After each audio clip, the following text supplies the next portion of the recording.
My daughter looked me dead in the eye and said the greatest gift I could give her for her wedding was my absence. She told me I was just Carter, the guy who used to wire houses while her real class belonged with the banking elite. My wife, Brenda, the woman I had supported for 28 years, just sat there and let it happen. She didn't say a word, so I did exactly what they asked. I disappeared. But I didn't go quietly. I took my money, I took my dignity, and I took the entire wedding with me. When they walked into that empty venue expecting a champagne toast, all they found was a folding table and a bill for $85,000. What happened next didn't just ruin a wedding, it destroyed their entire world.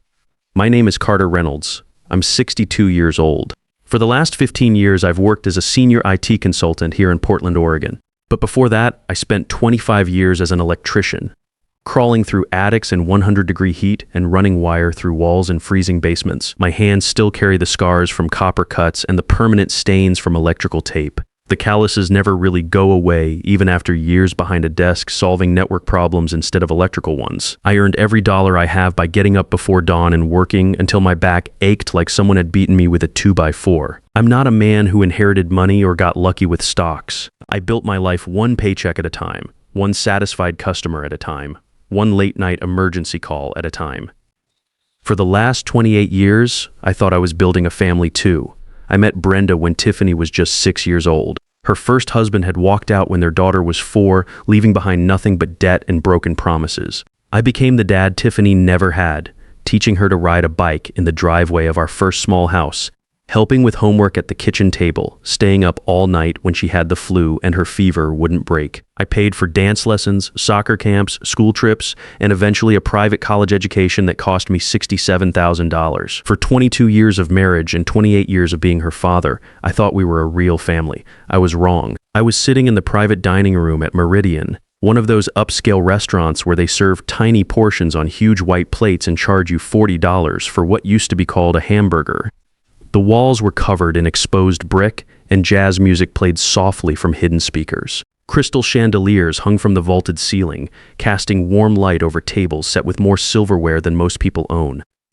This was the rehearsal dinner, the night before Tiffany's wedding to Trevor Hamilton, and the air smelled like expensive wine and the kind of pretension that costs $200 a bottle. I was the host, which meant I was the one paying for every glass of aged Cabernet being poured and every artisanal cheese plate being passed around the room. My checkbook sat open in front of me on the white tablecloth, the business account I used for my consulting work. The leather cover was worn from years of use, and the pages were filled with the steady handwriting of a man who had never bounced a check in his life. I looked down at the invoice from the florist, minus $12,800 for flowers that would be dead in 2 days. $12,800. That was more than I made in my first 3 months as an apprentice electrician back in 1982. Carter, can you hurry up with that check? The voice cut through my thoughts like a knife through butter. That was Tiffany, my daughter. She was 28 years old, beautiful in the way that comes from never having to worry about money, and completely absorbed in her phone screen. Her blonde hair was perfectly styled, her makeup flawless, her dress a designer creation that had cost me $800 just for the rehearsal dinner. She didn't look at me when she spoke. She was busy posting photos of her engagement ring to Instagram, the 2.5-carat diamond that Trevor's family had insisted on, the ring that cost more than most people's cars. She hadn't called me dad in over 3 years. It was always just Carter now, like I was some guy she barely knew instead of the man who had walked the floors with her when she had colic as a baby, who had scared away the monsters under her bed, who had taught her to drive in empty parking lots on Sunday afternoons. The transition from dad to Carter had been gradual, so subtle I hadn't noticed it happening until it was complete.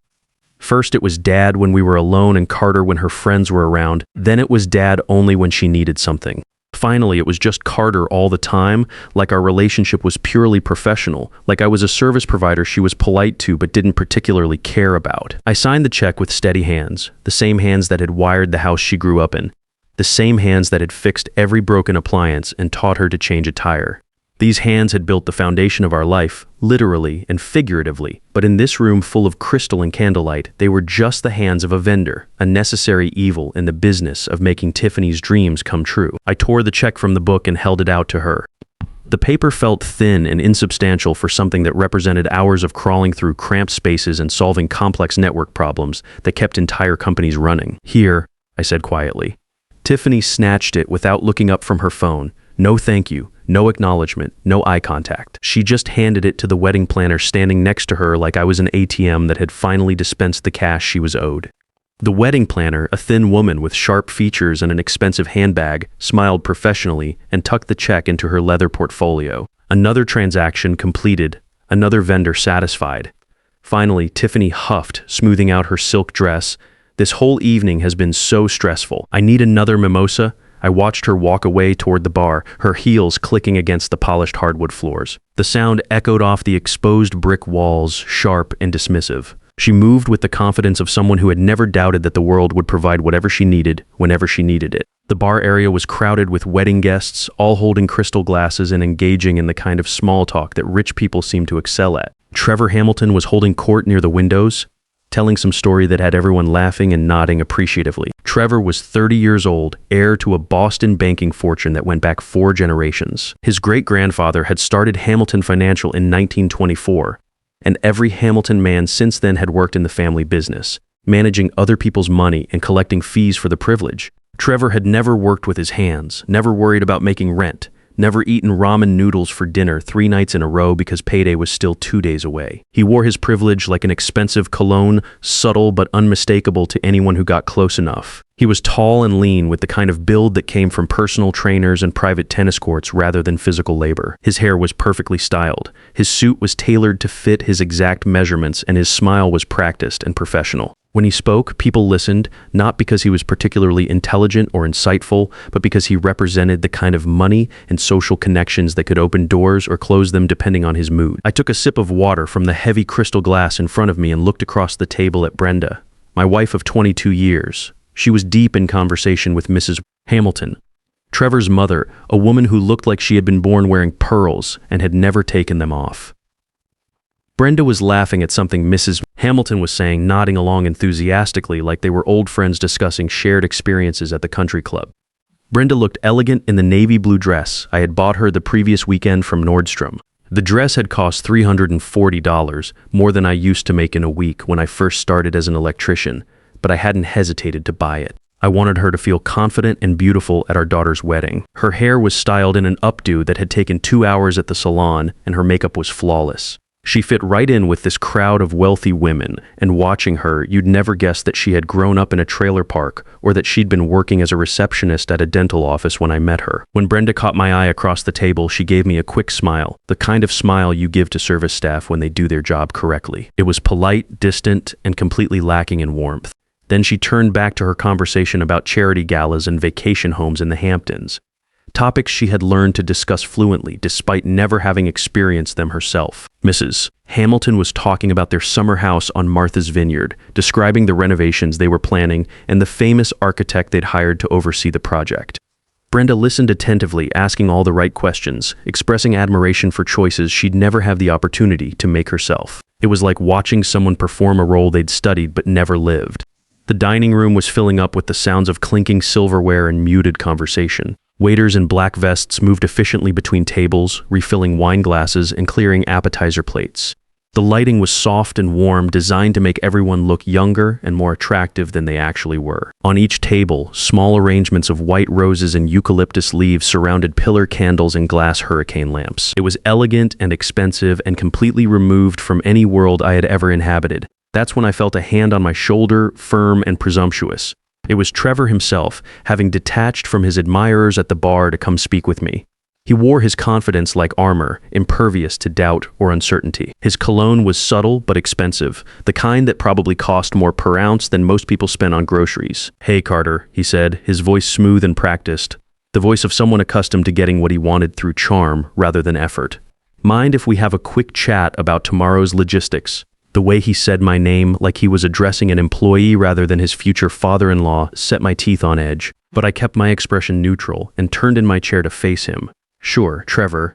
What's on your mind?" He pulled up a chair from an adjacent table and sat down, positioning himself slightly closer than was comfortable, a power move I recognized from my years dealing with corporate clients who thought they could intimidate the IT guy. "It's about the seating arrangement for tomorrow," he said, adjusting his tie with practiced ease. My parents and I went over the layout earlier this evening, and we think there might be a more optimal configuration. Optimal, like we were discussing server architecture instead of family relationships. What kind of configuration? I asked, though something in his tone already told me I wasn't going to like the answer. Trevor leaned back slightly in his chair, making himself comfortable as if he were settling in for a business negotiation rather than a family discussion. His movements were fluid and calculated, the gestures of someone who had been trained from childhood in the art of persuasion. Well, he said, his voice taking on the tone of someone explaining something obvious to a slow child. My family is very traditional about these things. They place a high value on, how should I put this, delicately professional symmetry at formal events. Professional symmetry. The phrase hung in the air like smoke from an expensive cigar, acrid and invasive. We have some very important people coming tomorrow, Trevor continued, ticking off names on his manicured fingers. The governor will be there along with several partners from my father's firm. There are major clients, influential people in the banking industry, and some potential business connections that could be very valuable for Hamilton Financial. I knew where this was going, but I let him continue. Sometimes you had to let people reveal themselves completely before you could decide how to respond. The head table really should be reserved for the immediate professional family, he said, pausing to let that phrase sink in. People who represent the right image for the photographs and the social connections we're trying to make. Trevor, I said, keeping my voice level and controlled, I'm the father of the bride. I've been Tiffany's dad for 28 years. I've been paying for this wedding for the last 8 months. He nodded quickly, like a salesman acknowledging an objection he'd anticipated and prepared for. Right, and we totally appreciate that financial contribution. But here's the thing, you're more of the technical support side of the family, you know? The IT consultant angle, technical support, like I was help desk personnel instead of the man who had raised his future wife. And while your work is certainly valuable, Trevor continued, his tone becoming more condescending with each word, it's not really the image we want to project for my family's business associates. You understand, right? It's about maintaining certain standards, certain expectations. I felt my jaw tighten, but I kept my expression neutral. Years of dealing with corporate clients who thought they could talk down to the IT guy had taught me how to control my reactions when people revealed their true nature. So where exactly do you want me to sit? I asked. Trevor brightened, as if he was relieved that I was being so reasonable about my own demotion. We were thinking table 12. It's near the service entrance, but you'd actually be more comfortable there. Less formal pressure, you know? You could relax and enjoy the evening without worrying about all the social dynamics and business conversations. Table 12, I knew the venue layout by heart since I'd been paying for every square foot of it. Table 12 was where wedding planners put the coworkers you felt obligated to invite and the distant relatives you barely spoke to. It was social Siberia, a place for people who didn't quite belong but couldn't be completely excluded. You'd probably prefer being away from all the camera flashes and formal photographs anyway. Trevor added, misreading my silence as acceptance. You're more of a behind-the-scenes kind of guy, right? Working in the background, making sure everything runs smoothly behind the scenes. Like I was a caterer or a sound technician instead of the bride's father. And there's one more thing, Trevor said, leaning forward slightly and lowering his voice as if he were sharing a confidence. About the ceremony itself, Tiffany and I talked it over extensively, and we think it would be incredibly meaningful and progressive if her mother walked her down the aisle instead. The restaurant noise seemed to fade into the background. The clinking of silverware, the murmur of conversations, the soft jazz music from the speakers, it all became distant and muffled, as if I were hearing it through thick glass. Her mother, I repeated, my voice sounding strange in my own ears. Yeah, it's very modern, very forward-thinking. The whole traditional father-daughter thing is kind of outdated in today's world, don't you think?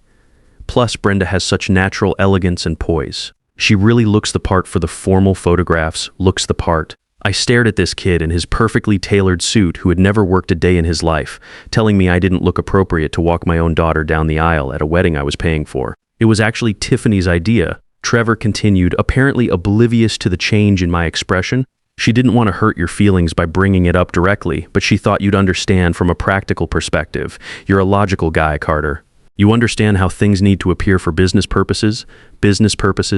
My daughter's wedding ceremony was being planned like a corporate merger, with me cast in the role of an embarrassing liability that needed to be managed rather than honored. Does Tiffany know you're discussing this with me? I asked, my voice carefully controlled. Trevor smiled, that practiced smile again, the expression of someone who had learned to charm his way through uncomfortable conversations. Like I said, it was her idea. She just asked me to handle the conversation because she knows how emotional these family situations can get. She thought a man-to-man discussion would be more straightforward. man to man, as if we were equals negotiating a business deal rather than future family members discussing a sacred ceremony. I looked across the dining room toward the bar area where Tiffany was holding court with a group of Trevor's cousins and college friends.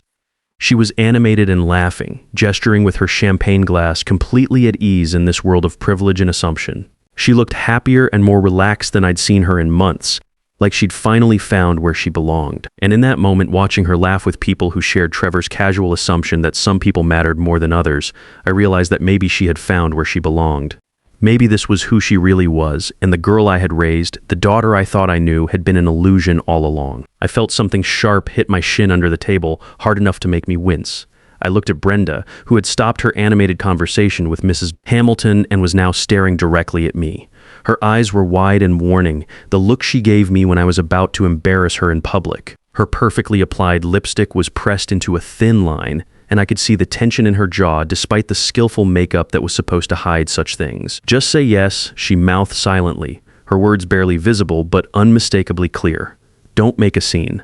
That kick under the table was the moment everything changed for me. Not just tonight, not just this conversation, but the entire foundation of what I thought my life was built on. For years, I had told myself that Brenda was caught in the middle, trying to navigate between a difficult social situation and a stubborn husband who didn't understand the complexities of high society. I had made excuses for her, rationalized her behavior, convinced myself that she was protecting both Tiffany and me from situations that were beyond our social experience. But sitting there with her heel print probably forming a bruise on my leg, I realized she wasn't caught in the middle of anything. She wasn't trying to protect me or help me understand. She was part of the plan. She knew about the seating arrangement change. She knew about Trevor's request to remove me from the ceremony. She had probably helped orchestrate the entire conversation, timing it perfectly for maximum impact and minimum resistance. She wanted the prestige of her daughter marrying into the Hamilton family, but she was ashamed of the man who had made it all possible. The man who had worked double shifts to pay for Tiffany's college education, who had refinanced our house twice to cover unexpected expenses, who had built a successful business from nothing so that his family could live comfortably. That man was now an embarrassment to be managed rather than a husband to be supported. I took a deep breath and looked at Trevor, who was waiting for my response with the patient expression of someone accustomed to getting his way. His confidence was unshakable because in his world, money and social position always won in the end. People like me, people who actually worked for a living, were expected to understand our place and stay in it. "You're right, Trevor," I said quietly, my voice steady despite the storm building in my chest. Relief washed over his face immediately. He had been prepared for an argument, maybe even a scene, but I was being reasonable. I was being practical. I was behaving exactly the way someone of my social class was supposed to behave when told his services were no longer required at the main table. "I knew you'd get it," Trevor said, reaching over to pat my shoulder in what he probably thought was a gesture of appreciation. "You're a smart guy, Carter. Practical." That's what I've always admired about working class people. They understand how the real world operates, working class. Even my success as an IT consultant, my years of education, my professional achievements, none of it mattered. In his mind, I would always be the electrician who got lucky, the blue-collar guy who should be grateful for whatever scraps fell from the table of his betters. "I am practical," I repeated, and I meant it more than he could possibly understand. I closed my checkbook with deliberate care, aligning the edges perfectly before snapping the leather cover shut. I capped my fountain pen and slipped it into my jacket pocket, which is why I need to step outside for some air, I continued, pushing back my chair. "This is quite a lot to process, and I want to make sure I handle it correctly." "Of course," Trevor said magnanimously, already turning his attention back toward the bar where his friends were waiting. "Take all the time you need. Tomorrow's a big day. Where are you going?" Brenda whispered urgently, her manicured fingers wrapping around my wrist like a shackle. Her nails, painted a perfect shade of coral that had required 2 hours at the salon, dug into my skin hard enough to leave marks. "I just need a few minutes to think," I said gently, but firmly pulling my arm free from her grip. "I'll see you at home later." Her eyes flashed with something between panic and anger. She knew me well enough to recognize when I was genuinely upset, and she could probably sense that this wasn't going to blow over the way my previous moments of frustration had. But she couldn't make a scene here, not in front of Mrs. Hamilton and the rest of Trevor's family. Her social climbing depended on maintaining the perfect facade of a happy, unified family. "Don't you dare embarrass me," she hissed under her breath, leaning closer so that only I could hear. "Not here, not tonight, not in front of these people." I looked down at her, really looked at her for what felt like the first time in years. I saw the careful makeup that took an hour to apply each morning, hiding the worry lines that came from constantly trying to keep up appearances. I saw the expensive jewelry I had bought her, worn not as symbols of love but as proof of status. I saw the designer dress, the professional hairstyle, the perfect manicure, all the armor she wore to battle in a social war I hadn't even known we were fighting. But mostly, I saw the calculation in her eyes. She was weighing the social cost of my potential reaction against the financial benefits of my continued cooperation.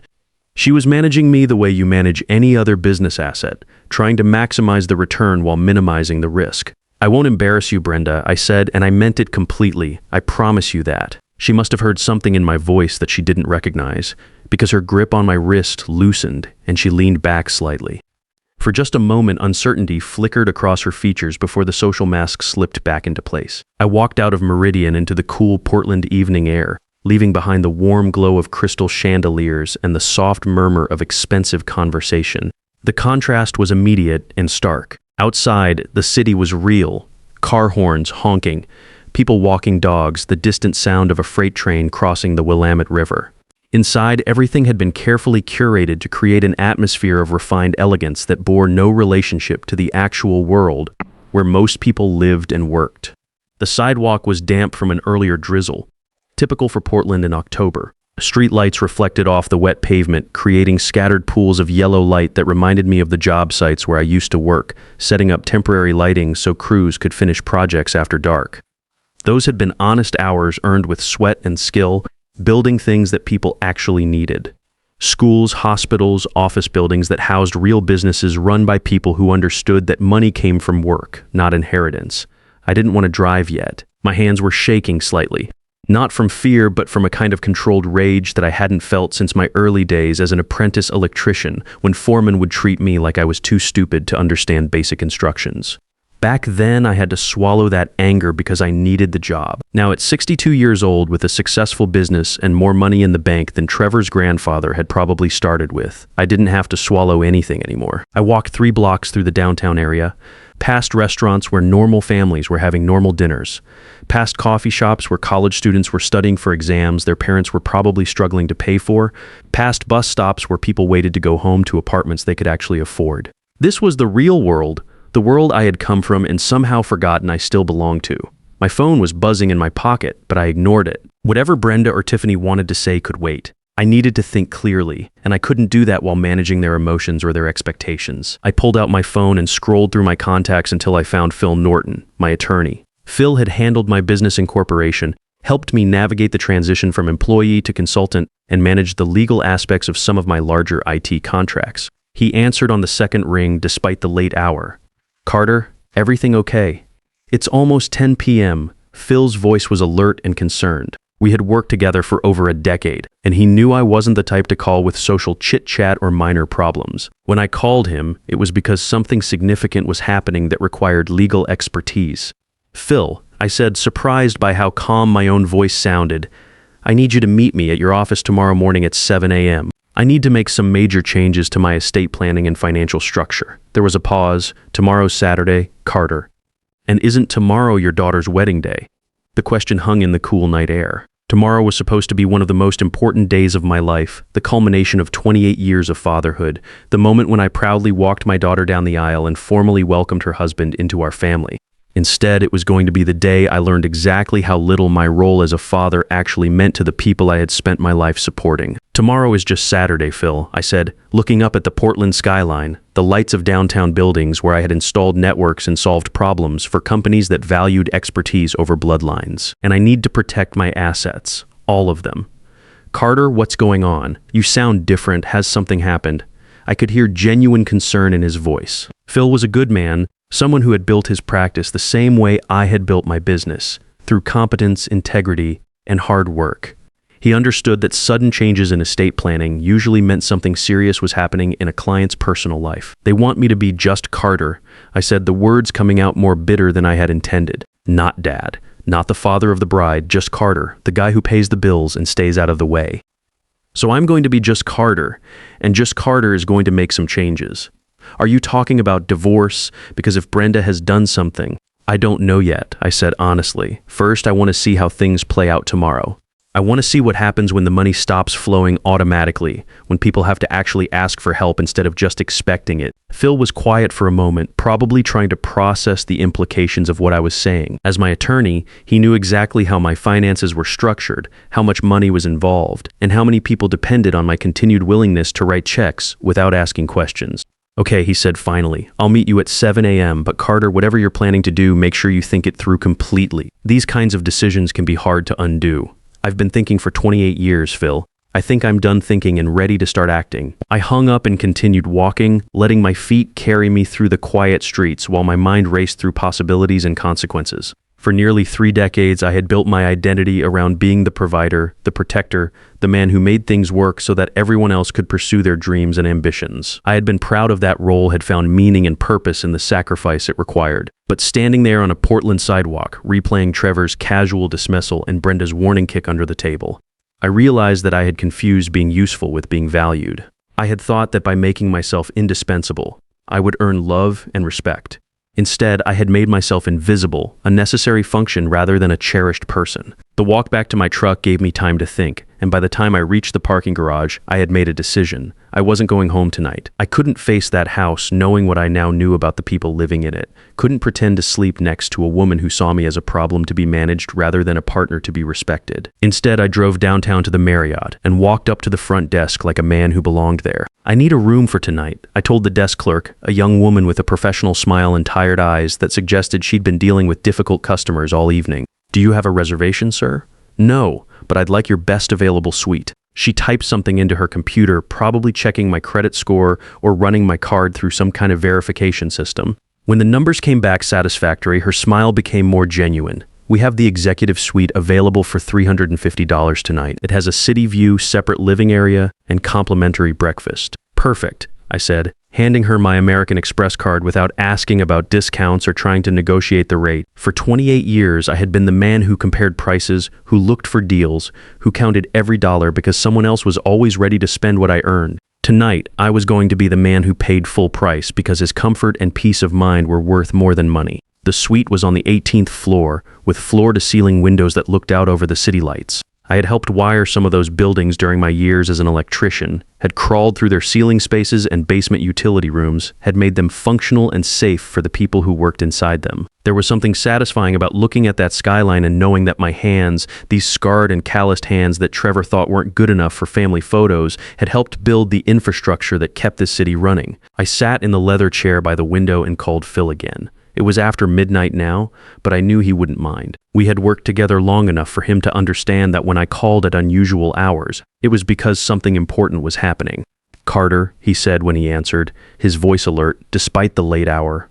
I've been thinking about our conversation earlier. Are you sure you want to meet tomorrow morning? Maybe you should take some time to process whatever happened tonight. I'm more sure than I've ever been about anything, I said, looking out at the city lights. Phil, I need you to understand something. This isn't about hurt feelings or a family argument that got out of hand. This is about discovering that the people I thought loved me actually see me as a resource to be exploited. I told him about the seating arrangement, about being relegated to table 12 near the kitchen service area. I told him about Trevor's casual dismissal of my role in the ceremony, about being replaced by Brenda because I didn't look the part. I told him about the kick under the table and the warning not to make a scene. Phil listened without interrupting, occasionally making small sounds that indicated he was taking notes. As a lawyer who specialized in family and business law, he had probably seen his share of situations where financial support became a weapon in family conflicts. Carter, he said, when I finished, what you're describing sounds like a pattern of financial and emotional manipulation. Have there been other incidents like this? The question forced me to think back over the last few years, to examine conversations and interactions I had dismissed or rationalized at the time. How many times had Tiffany called me Carter instead of Dad when important people were around? How many times had Brenda made excuses for why I couldn't attend certain social events or why my stories about work weren't appropriate for mixed company? How many times had I been the one paying for experiences and opportunities that I was then excluded from or marginalized in? Yeah, I said slowly. There have been other incidents. I just never saw the pattern before. What do you want to do about it? I want to protect myself, Phil. I want to make sure that if something happens to me, my money goes to people who will use it to help others instead of just funding more expensive lifestyles for people who are ashamed of where it came from. We talked for another hour about the legal mechanisms available to protect my assets. Phil explained trusts and estate planning strategies, discussed the implications of changing beneficiaries and power of attorney designations. By the time we hung up, I had a clear understanding of exactly what needed to be done and how quickly it could be accomplished. I tried to sleep, but my mind kept racing through scenarios and possibilities. What would happen tomorrow when the final payments for the wedding came due? What would Tiffany's reaction be when she realized that her father, the man she had dismissed as just Carter, actually controlled every aspect of the event she was taking for granted? What would Brenda say when she discovered that her careful social climbing had been built on a foundation that could be removed with a few signatures and some strategic phone calls? But more importantly, what would I become once I stopped defining myself as their provider? For 28 years, my identity had been built around taking care of other people, making their dreams possible, solving their problems with my checkbook and my labor. If I wasn't the man who paid for Tiffany's education and Brenda's lifestyle, who was I? I got up and walked to the window again, looking out at the city that never completely slept. Somewhere out there were other men my age lying awake in their own beds, probably wrestling with their own questions about worth and respect and the price of love. Some of them were probably wondering why their children only called when they needed money, why their spouses seemed more interested in their bank accounts than their thoughts and feelings. The difference was that I finally had a choice. I had enough money to be independent, enough skills to be self-sufficient, and enough life left to start over if necessary. I woke up at 5 a.m., not because of an alarm, but because my body was used to early mornings after 4 decades of working life. The hotel room was quiet, except for the distant hum of traffic from the street below. Through the large windows, I could see the first hints of dawn touching the eastern hills that surrounded Portland. It was going to be a clear day, perfect weather for an outdoor wedding that might not happen. I showered and put on my best jeans, a clean button-down shirt, and my comfortable work boots. These weren't clothes for a wedding, but they weren't meant to be. These were the clothes of a man who had built a life with his own hands, who had earned respect through competence rather than inheritance. If my family was ashamed of what I was, then I was going to make sure they remembered exactly what they were rejecting. By 6:30 a.m., I was sitting in my truck outside Phil's law office in downtown Portland, drinking coffee from a thermos and watching the city wake up.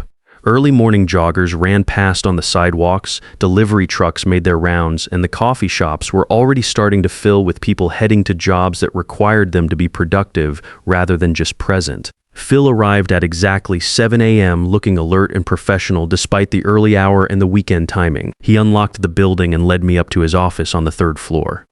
A space that reflected his practical approach to law practice, good quality furniture that was meant to last, shelves lined with legal texts that showed actual use, and windows that looked out over the city rather than trying to impress visitors with expensive views. Coffee, he asked, pointing to a machine in the corner that looked like it could survive a nuclear war. Please. He poured 2 cups of coffee that was strong enough to wake the dead and handed me one before settling behind his desk with a legal pad and 3 different pens. Phil was old school in the best sense, someone who took notes by hand because he believed it helped him think more clearly. Okay, Carter, he said, looking at me over his reading glasses, tell me exactly what you want to accomplish today. I had thought about this question for hours during the night, and my answer was clear and specific. I want to revoke any power of attorney arrangements I may have granted to Brenda. I want to update my will so that if something happens to me, my assets go to charity rather than to family members who see me as a bank account rather than a person. And I want to understand my legal options for protecting my financial resources from people who feel entitled to them. Phil took notes as I talked, occasionally asking clarifying questions about specific accounts or assets. We spent the next hour going through my financial structure in detail. Phil reminded me that since I was the primary earner throughout our marriage, most of our major assets were in my name only. The house, the retirement accounts, the business equipment, and contracts, all mine by law, even though Brenda was listed as a beneficiary on some accounts. The good news is that you have a lot more control than you probably realize, Phil said, reviewing his notes. The challenging part is that any major changes you make will have immediate and potentially irreversible consequences for your family relationships. Phil, I said, setting down my coffee cup, my family relationships changed last night when they told me I wasn't good enough to sit at the main table at my own daughter's wedding. I'm not trying to hurt anyone. I'm just trying to protect myself from people who have made it clear that my value to them is purely financial. Phil nodded slowly. He had been practicing family law for over 20 years and had seen every variation of money-related family conflict imaginable. All right, he said, pulling out a different legal pad. Let's start with the estate planning changes. Those are the most important for your long-term protection. We spent another hour drafting new documents, a revised will that left my assets to 3 charities I had researched and supported over the years: the local children's hospital, a scholarship fund for students from working-class families, and an organization that provided job training for people transitioning out of military service, people who would use the money to help others rather than just to maintain expensive lifestyles. Next, we formalized the revocation of any power of attorney documents that would allow Brenda to make financial or medical decisions on my behalf. Phil explained that this was a critical step in protecting my autonomy, especially given what I had told him about the pattern of manipulation and control I was discovering. "There's one more thing," I said as we finished the paperwork. "I want to move some money around. I have a joint business account with $127,000 in it. I want to transfer that to a personal account that only I control." Phil raised his eyebrows. "That's a significant amount of cash. Carter, are you planning something specific?" I thought about the wedding expenses that were still pending, final payments to vendors, tips for service staff, the balance due to the venue, roughly $35,000 in checks that everyone was expecting me to write tomorrow morning without question or consultation. I'm planning to stop automatic financial support until people learn to ask for help respectfully rather than just demanding it. Phil looked at me for a long moment, probably trying to determine whether I was acting out of temporary anger or making a calculated decision based on a realistic assessment of my situation. "Carter," he said finally, "I have to ask this as your attorney. Are you absolutely certain you want to make these changes? Once we implement them, your family dynamics are going to change permanently." I looked out the window at the Portland skyline, at the buildings where I had worked, the city where I had built a life and a business, and what I thought was a family. "Phil," I said, "my family dynamics changed last night when they told me I didn't look the part to walk my daughter down the aisle. I'm just making the legal structure match the reality they've already created." I woke up at 5 a.m. with the clarity that comes from finally making a decision you should have made years ago. The hotel room was quiet, except for the distant hum of traffic beginning to build on the streets below. Outside the window, Portland was waking up, delivery trucks making their rounds, early commuters heading to jobs where their work actually mattered, where their contributions were measured by results rather than bloodlines or social connections. I showered and put on clean clothes, but I deliberately chose my work uniform, dark jeans, a button-down shirt, and steel-toed boots. These were the clothes of a man who solved problems with his hands and his brain, who earned respect through competence rather than inheritance. If they wanted to be ashamed of who I was going to make sure they remembered exactly what they were ashamed of. At 7 a.m. sharp, I was sitting across from Phil in his law office. He had dark circles under his eyes, suggesting he hadn't slept much better than I had, but he was focused and prepared.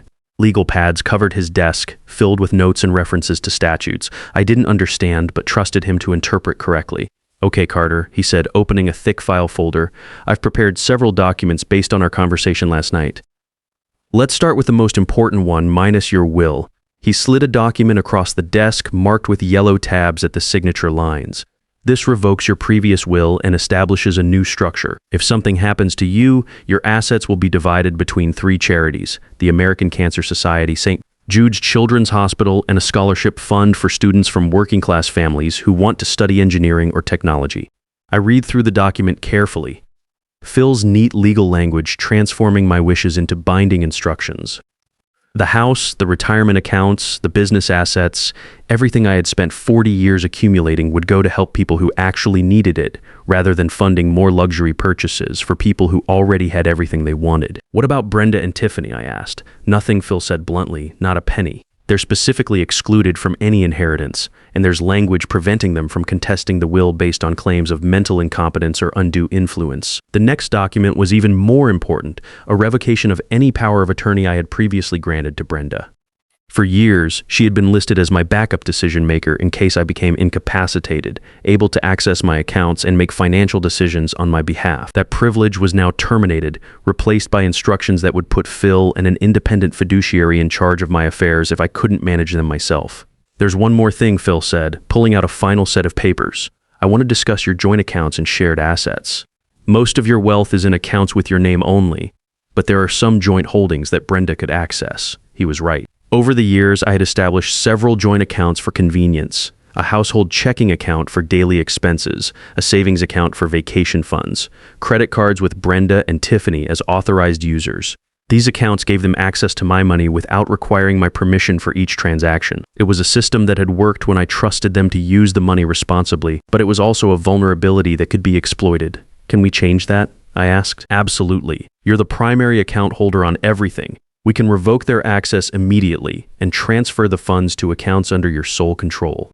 We spent 2 hours going through paperwork, signing documents, and making phone calls to financial institutions. Phil's assistant called the bank to set up appointments for later that morning, explaining that we needed to make urgent changes to account structures and beneficiary information. By 9 a.m., I had legally protected myself from any future attempts to control my assets or manipulate my financial decisions.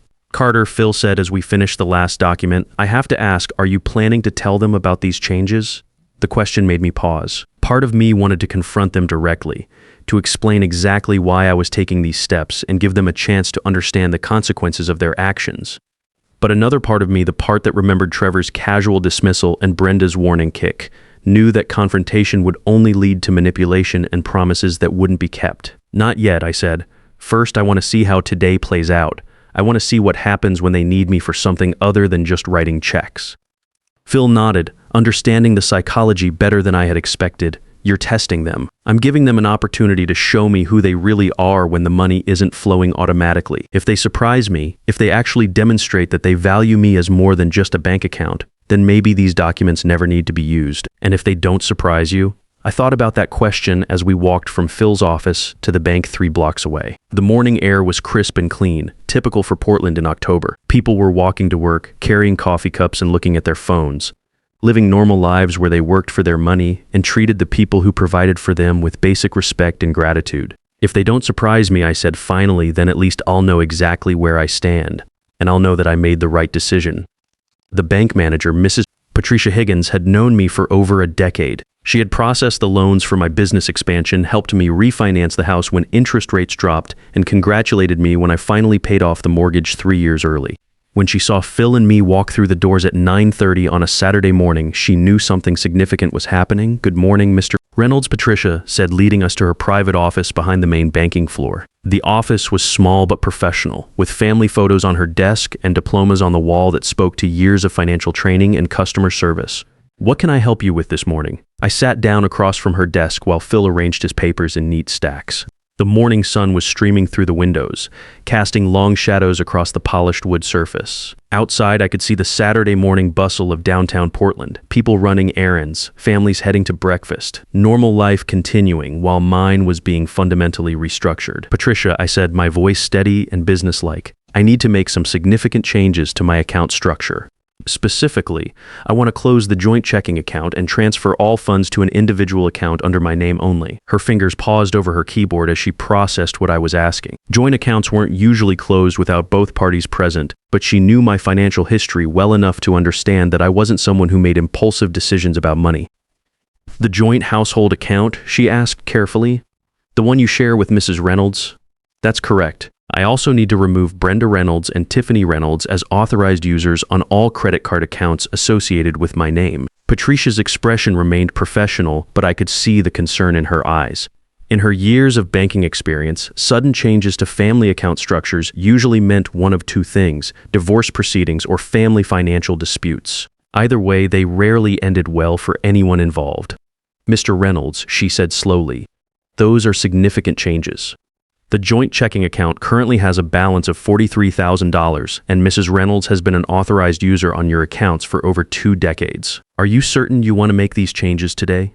I'm certain, I said. How quickly can it be done? She consulted her computer screen, scrolling through account information and bank policies. I can process the account closure and fund transfer immediately.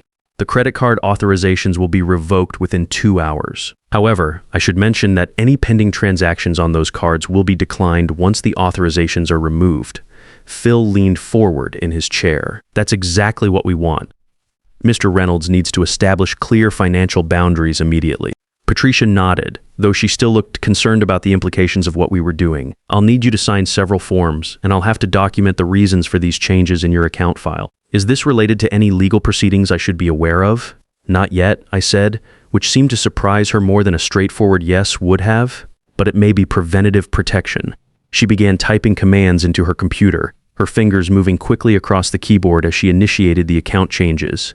I watched the numbers on her screen shift and rearrange themselves, decades of shared financial responsibility being dissolved with electronic efficiency. The joint account balance of $43,000 has been transferred to your individual checking account, she said. I'm now removing the authorized users from your credit accounts.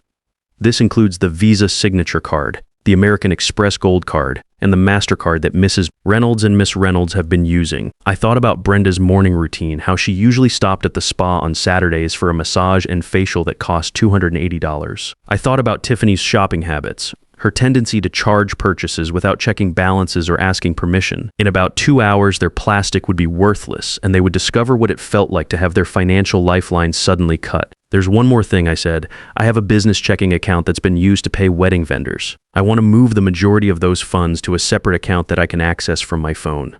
Patricia pulled up my business account information. The balance showed $127,000 money I had accumulated from consulting contracts and saved for major expenses and opportunities. A significant portion of that money had been earmarked for wedding costs, but after last night's conversation, I was reconsidering whether those expenses were actually my responsibility. How much would you like to transfer? She asked.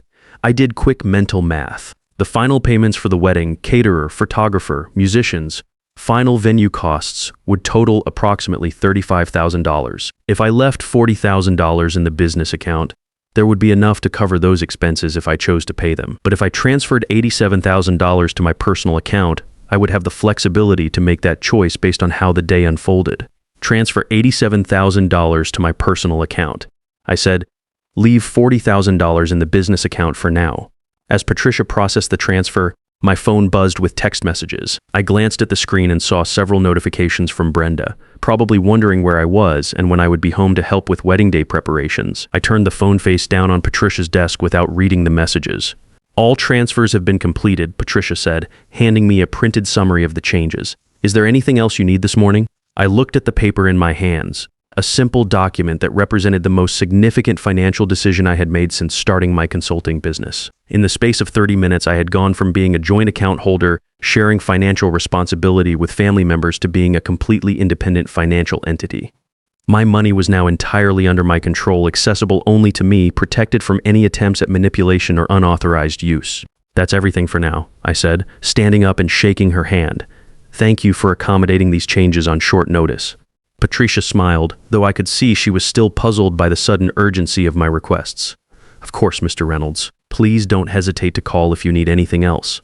Walking out of the bank, I felt lighter than I had in years, not just emotionally, but physically, as if I had been carrying a weight I hadn't realized was there until it was removed. Phil walked beside me toward the parking garage where we had left our cars, occasionally glancing at his phone as new emails arrived from other clients who needed legal advice on their Saturday morning emergencies. Carter, he said as we reached his car, I want you to think carefully about what happens next. You've just made some pretty significant financial moves, and people are going to notice when their cards start getting declined. He was right, of course. By now, Brenda had probably tried to pay for her spa appointment and discovered that her credit card was no longer working. Tiffany had likely attempted to make some last-minute purchase for the wedding and received the same unwelcome surprise. They would both be confused at first, then concerned, then angry. And they would both be calling me within the hour, demanding explanations and solutions. I know, I said, I'm prepared for that. Are you? Because once this starts, it's going to escalate quickly. They're going to realize that you're not just having a bad day, you're actually taking control of your financial life in a way that directly impacts theirs. Phil's concern was genuine, and I appreciated it. He had seen enough family financial disputes to know how ugly they could become, how quickly love could turn into litigation when money was involved.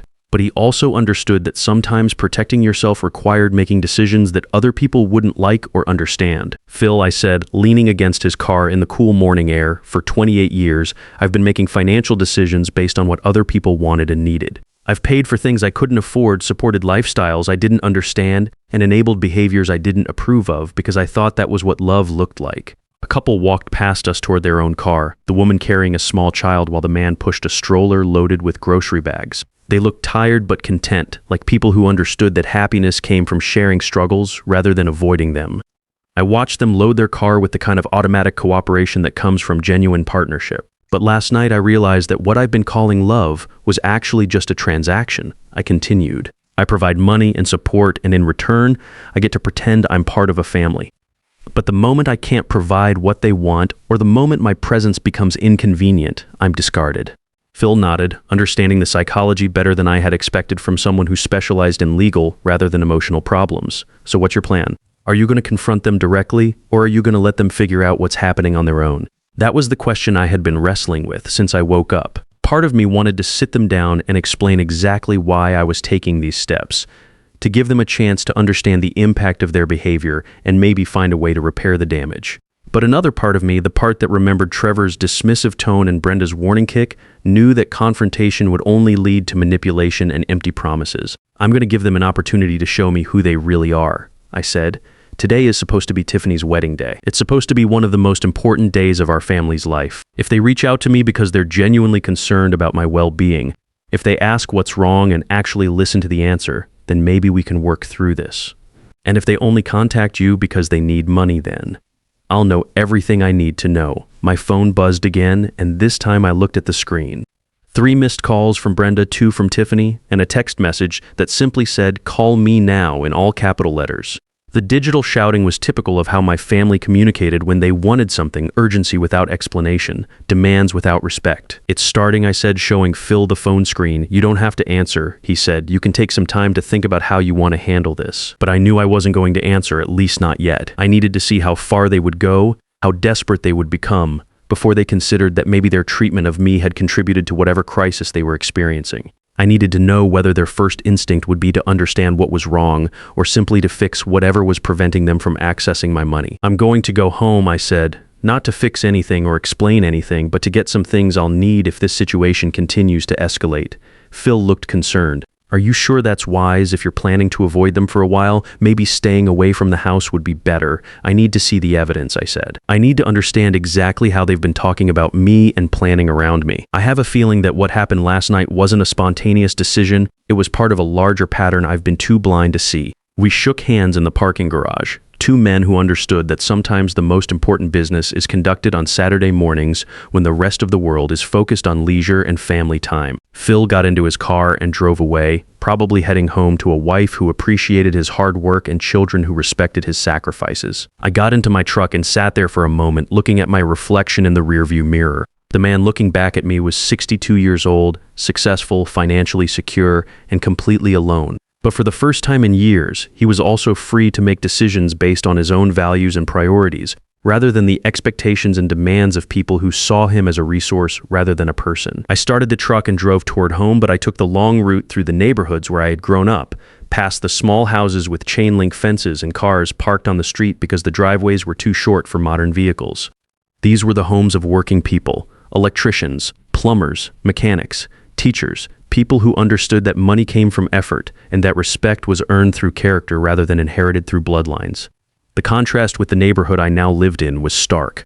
20 minutes later, I was driving through tree-lined streets where every house sat on at least an acre, where driveways were paved with interlocking stones and mailboxes were designed by landscape architects.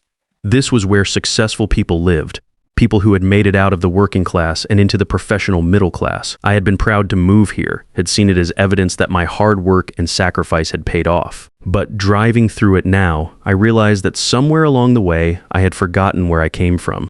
I had started apologizing for my background instead of being proud of it, had let other people convince me that working with my hands was somehow less valuable than working with inherited money. I had allowed my own daughter to be ashamed of the man who had made her comfortable life possible.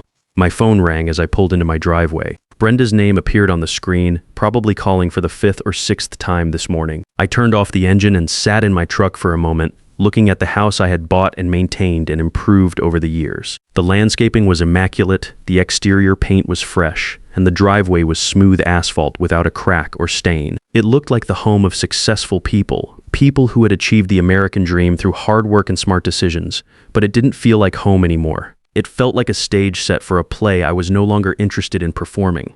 I finally answered the phone on the 7th ring. "Hello, Brenda Carter. Where are you?" Her voice was strained, higher than normal, with an edge of panic that I had rarely heard before. "I've been trying to reach you for hours. Something's wrong with our credit cards. My card was declined at the spa, and Tiffany's card was declined at the florist. The bank is saying the accounts are closed or frozen or something." "I'm in the driveway," I said calmly. I'll be inside in a minute. The driveway, where have you been? You left the rehearsal dinner without saying anything, you didn't come home last night, and now our cards aren't working.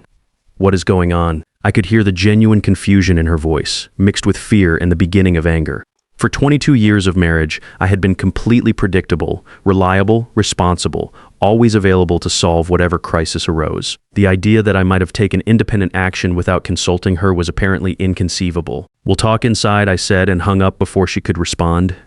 I walked through the front door into the house that had been my sanctuary and workshop for over a decade. The walls were painted in colors Brenda had chosen, decorated with artwork she had selected, furnished with pieces that reflected her taste rather than mine. I realized that I had very little presence in this house beyond the home office where I worked and the garage where I kept my tools. Everything else was a reflection of Brenda's vision of the life we should be living. She was waiting for me in the living room, still wearing her bathrobe but with her hair and makeup done perfectly. Even in crisis, she maintained the appearance standards that had become so important to her social identity. Tiffany was there too, sitting on the white leather sofa that had cost me $8,000, wearing yoga pants and a designer sweatshirt that probably cost more than most people spent on their entire wardrobe. "Dad!" Tiffany jumped up when she saw me, and for a moment I felt a flicker of hope. She had called me Dad instead of Carter, had seemed genuinely relieved to see me. But then she continued talking, and I realized her concern was entirely practical. "Thank God you're here, everything is falling apart. The credit cards aren't working, the caterer is demanding payment before they'll deliver the food, and the photographer is threatening to leave if he doesn't get his final payment in the next 2 hours. You have to fix this, you have to fix this. Not what's wrong, or are you okay, or can you help us understand what's happening? Just a demand that I solve the problem so that her perfect day could proceed as planned." "Sit down, Carter," Brenda said, her voice taking on the tone she used when she was trying to manage a difficult situation. "Let's figure out what went wrong and how to fix it quickly. We don't have time for complications today." I remained standing, looking at the two women who represented the most important relationships in my life. Brenda, perfectly groomed and completely focused on damage control. Tiffany, beautiful and entitled and utterly convinced that her problems were automatically my responsibility to solve. "Nothing went wrong," I said quietly. "I made some changes to our financial accounts because I realized that our family dynamic has become unhealthy." "Unhealthy?" Brenda's voice rose an octave. "What are you talking about? What changes?" "I closed the joint checking account and removed both of you as authorized users on my credit cards. I also made some adjustments to my estate planning and beneficiary designations." The silence that followed was profound.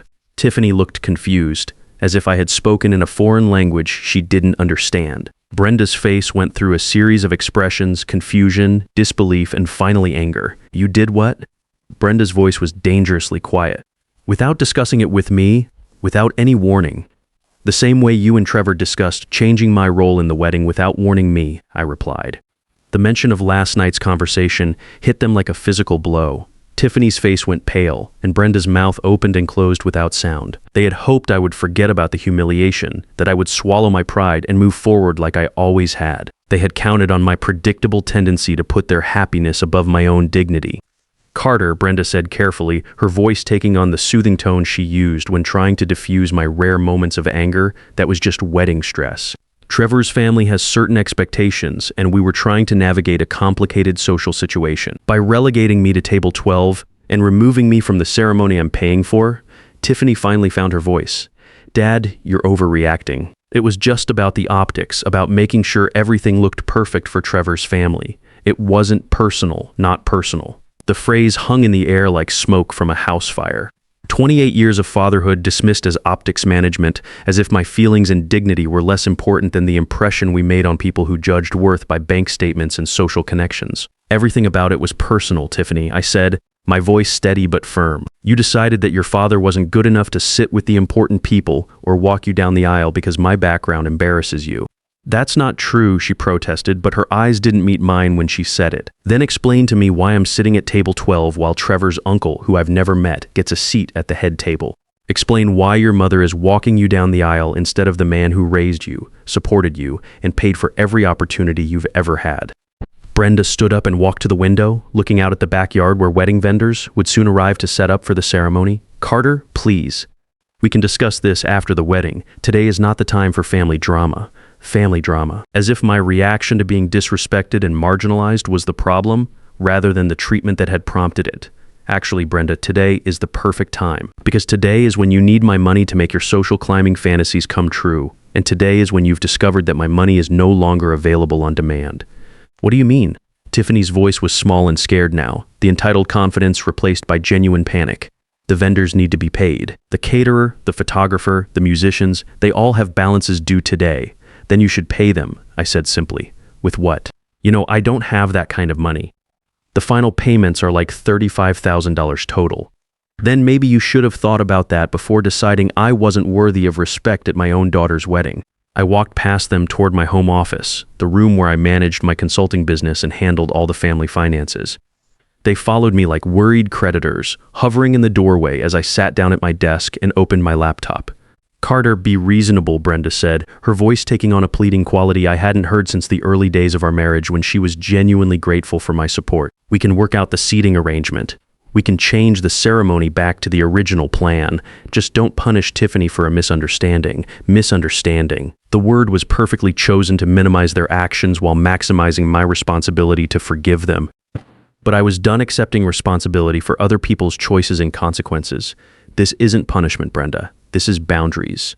For 28 years, I've provided financial support without requiring respect in return.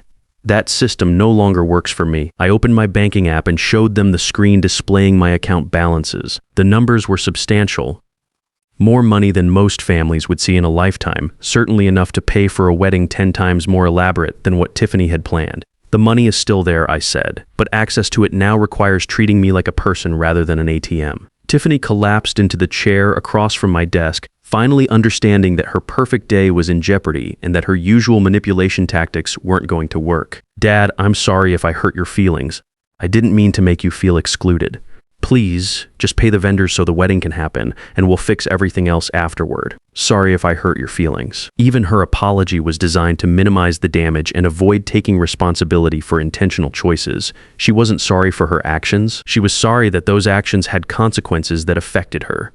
Tiffany, I said, looking at my daughter directly for the first time in months, do you love me or do you love my wallet? The question seemed to catch her off guard. She opened her mouth to give what was probably a rehearsed answer, then stopped and stared at me as if she was seeing me clearly for the first time in years.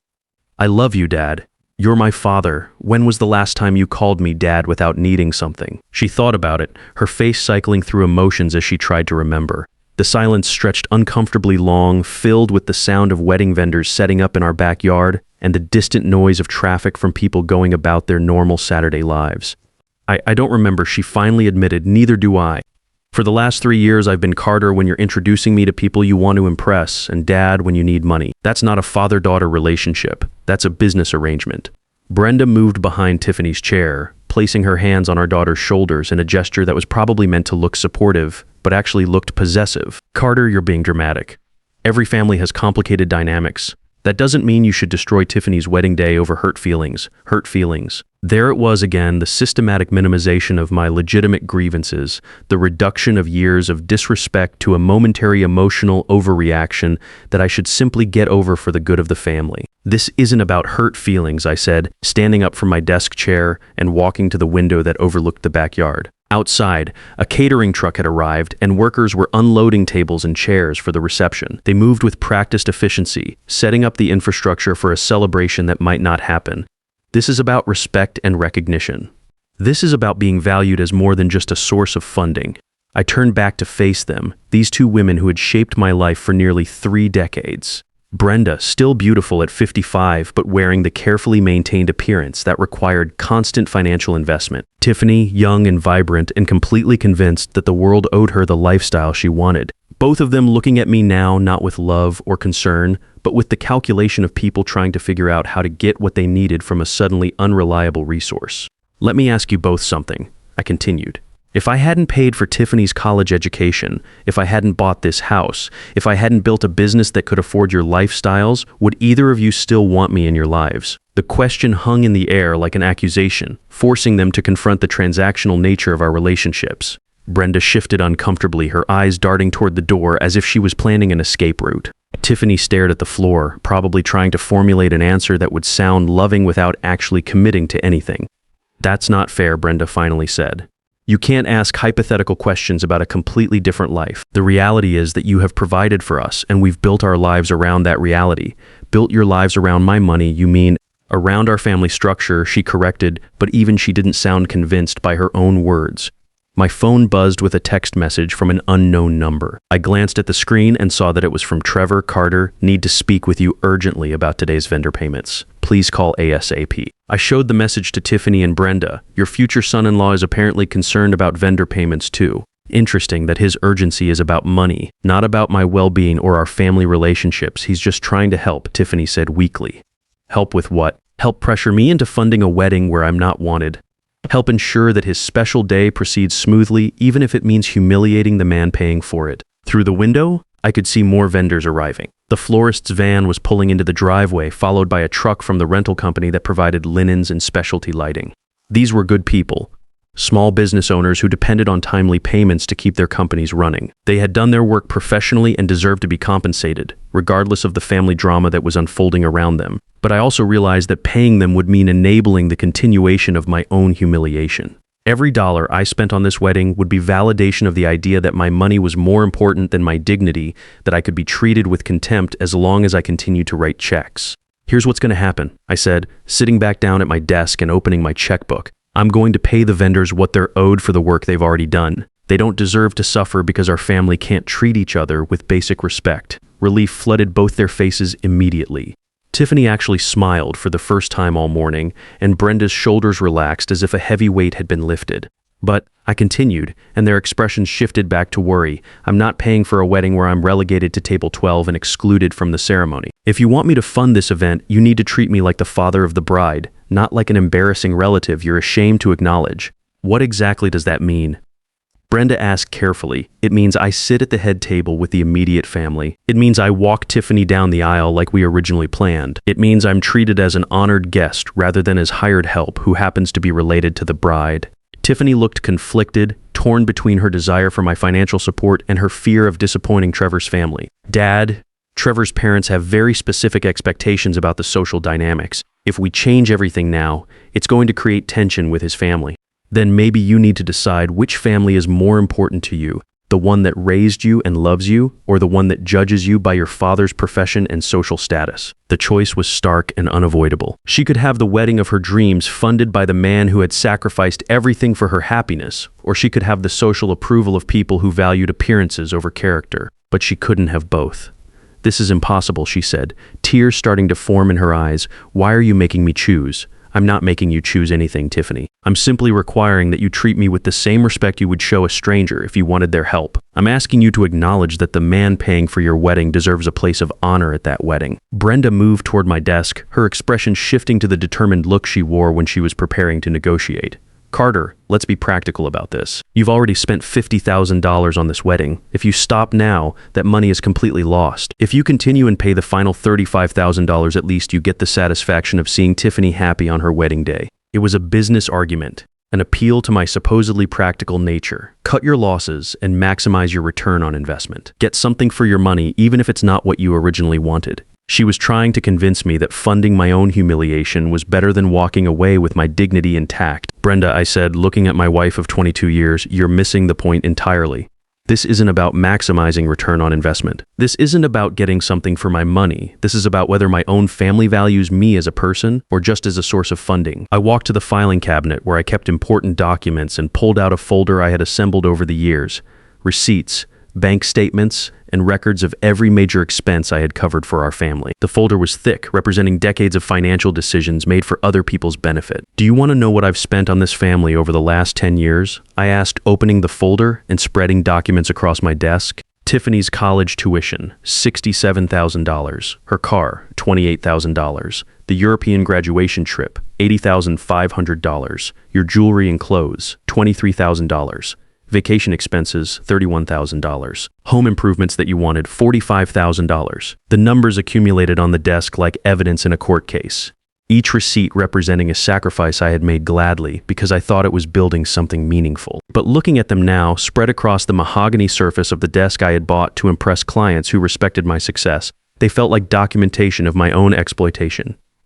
That's over $200,000 in discretionary spending, I continued. Money that went beyond basic living expenses, beyond necessities, beyond anything required for a comfortable life. Money I spent because I wanted you both to have opportunities and experiences that I never had. Tiffany was staring at the receipts as if seeing them for the first time. Maybe she was finally understanding the scale of the sacrifice involved, the years of overtime work and careful financial planning that had made her comfortable life possible. Or maybe she was just calculating how much of her lifestyle was at risk if my generosity stopped flowing. And in return for that $200,000, I said I get relegated to table 12 and told that I don't look the part to walk my own daughter down the aisle. Dad, Tiffany said quietly, I never asked you to keep track of what you spent on me. You're right. You never asked me to keep track, and you never asked me to stop. You just accepted it all as if it was your natural right, as if the world owed you a lifestyle that most people only dream about. My phone rang again. This time it was the caterer, probably wondering when their final payment would arrive. I let it go to voicemail, but the interruption reminded me that time was running short. Weeding vendors operated on tight schedules, especially on Saturday afternoons when multiple events might be happening simultaneously. Here's the reality, I said, closing the folder and returning it to the filing cabinet. The wedding can proceed exactly as planned if you restore my role as father of the bride. Head table seating, walking down the aisle, recognition as the man who raised and supported you for 28 years. And if we don't, Brenda asked, then you'll need to find alternative funding sources because I won't pay for my own humiliation. The silence that followed was different from the earlier pauses in our conversation. This wasn't confusion or shock, this was calculation. I could see both of them thinking through their options, weighing the cost of giving me respect against the cost of losing my financial support. How much time do we have to decide? Tiffany asked. The question revealed everything I needed to know about her priorities. She wasn't asking how to repair our relationship or how to make things right between us. She was asking for a deadline, trying to figure out how long she could delay making a decision that would require her to choose between my dignity and Trevor's family's approval. The caterer needs payment in 2 hours, I said. The photographer needs payment in 3 hours. The musicians need payment in 4 hours. After that, they'll start packing up and leaving. That's not enough time, Brenda protested. Trevor's family has already made arrangements based on the current seating plan. We can't just call them 2 hours before the ceremony and change everything. You had 8 months to make arrangements that included me properly, I replied. You chose not to do that. Now you have 2 hours to fix it, or you can explain to 150 guests why the wedding has been canceled. The weight of the ultimatum settled over the room like a heavy blanket. For the first time in our conversation, both Brenda and Tiffany seemed to understand that I was completely serious, that this wasn't a negotiating position or an emotional outburst that would pass with time and patience. Carter, Brenda said, her voice taking on a tone I hadn't heard since the early years of our marriage when she still needed me for more than just financial support. Please don't do this. Don't ruin Tiffany's wedding day over a seating arrangement that doesn't really matter in the long run. It matters to me, I said simply. And if it doesn't matter to you, then we have a much bigger problem than seating arrangements. Through the window, I could see Trevor's car pulling into the driveway. He got out wearing khakis and a polo shirt, probably the most casual outfit he owned, and walked toward the front door with the confident stride of someone accustomed to having his problems solved by other people. Trevor's here, I announced. This would be a good time for you to discuss your options with him. You can explain that the wedding proceeds as originally planned with me in my proper role as father of the bride, or you can explain why you need to find $35,000 in the next 2 hours. The doorbell rang, echoing through the house like a funeral bell. Brenda hurried to answer the door while Tiffany remained frozen in her chair, staring at the financial documents spread across my desk as if they were evidence of a crime she hadn't realized she was committing. I could hear muffled conversation from the entryway, Trevor's confident voice mixing with Brenda's higher, more strained tones as she tried to explain a situation that probably sounded insane to someone who had never been denied anything in his life. They entered my office together, Trevor, looking around with the casual ownership of someone who expected to inherit this space, eventually. Brenda hovering behind him like a nervous assistant. Trevor's casual clothes were perfectly pressed, his hair was styled despite the early hour, and his expression was the practiced calm of someone accustomed to managing business crises. Carter, he said, extending his hand as if we were meeting for a routine business discussion. Brenda filled me in on the situation. I understand there's been some confusion about the financial arrangements for today. Confusion. The word was perfectly chosen to reframe my deliberate actions as accidental misunderstandings that could be easily corrected with proper communication. Trevor was applying the same techniques he probably used with difficult clients at the bank, treating me like an upset customer who needed to be mollified rather than a father who deserved respect. No confusion, Trevor, I said, ignoring his extended hand. I made deliberate changes to our family's financial structure because I decided I was tired of being treated like a vendor rather than a father. Right, he said, lowering his hand but maintaining his professional smile. I can understand how family dynamics around weddings can become stressful. Everyone wants everything to be perfect, and sometimes feelings get hurt in the process. Feelings get hurt. Another carefully chosen phrase designed to minimize my legitimate grievances and reduce them to emotional sensitivity that could be managed with the right approach. Trevor, I said, leaning back in my chair and studying this young man who thought he could manipulate me with corporate psychology. Yesterday you told me I didn't belong at the head table because I was just the technical support guy. You told me I didn't look the part to walk Tiffany down the aisle. Were those just hurt feelings, or were they deliberate decisions based on your assessment of my social value? His professional smile flickered for just a moment, a crack in the facade that revealed his genuine surprise that I was addressing the issue directly, rather than pretending it hadn't happened. Look, Carter, maybe I didn't express myself as clearly as I should have, he said, trying to recover his composure. The seating arrangement was about optimizing the social dynamics for my family's business relationships. It wasn't meant as a personal slight against you. Optimizing social dynamics by hiding the man who's paying for your wedding, by presenting a unified professional image that would benefit everyone involved, including you. When my family's business network sees successful partnerships, it creates opportunities for all of us. The audacity of his explanation was breathtaking. He was trying to convince me that being humiliated and marginalized was actually in my own best interest, that I should be grateful for the opportunity to fund a social event that I was too embarrassing to participate in fully. What kind of opportunities, Trevor? I asked. What exactly do I gain from being relegated to table 12 while you and your family take credit for the event I'm paying for? Well, he said, clearly improvising now, access to our social network, potential business connections, the satisfaction of contributing to Tiffany's happiness. Access to your social network. I repeated slowly. You mean the same social network that considers me too low class to sit at the main table? Tiffany finally spoke up from her chair, her voice small and uncertain. Dad, can we please just focus on fixing this? The vendors are waiting, the guests are going to arrive in a few hours, and we're running out of time to make changes. What kind of changes are you willing to make? I asked her directly. She glanced at Trevor, seeking guidance or permission before answering. I don't know, what do you want? I want to be treated like your father instead of like a stranger who happens to have money. I want to sit with the family I've supported for 28 years. I want to walk you down the aisle like we planned before Trevor decided I wasn't presentable enough for his family's photographs. The photographs, Trevor said suddenly, as if he'd just thought of a solution. What if we compromise on that? You could walk her halfway down the aisle and then I could meet you both and walk her the rest of the way. That way you're included in the ceremony, but the formal photographs at the altar show the image we need for my family. The compromise revealed everything about how he saw me. I could have half of the honor of giving away my daughter, the less visible half, the part that wouldn't appear in the wedding album that his family would see for years to come. I could be tolerated as long as I remained partially hidden. Half a walk down the aisle, I said, letting the words hang in the air, like a relay race where you take over when the difficult part begins. It's a creative solution that acknowledges everyone's concerns, Trevor said, apparently proud of his diplomatic skills. Whose concerns exactly? Because my concern is being respected as Tiffany's father. Your concern seems to be hiding me from your family while still accessing my money. Brenda moved closer to my desk, her expression shifting to the pleading look she wore when she really needed me to solve a problem that was beyond her capabilities. Carter, please, we're asking for one day where you put aside your pride and help make Tiffany's wedding perfect. Afterward, we can work on whatever issues you have with our family dynamics afterward. The promise that things would change once this crisis was over. Once she had what she needed from me. But I had heard that promise before in different contexts around different crises that required my sacrifice for the greater good of family harmony. Put aside my pride, I repeated, standing up from my desk and walking to the window again.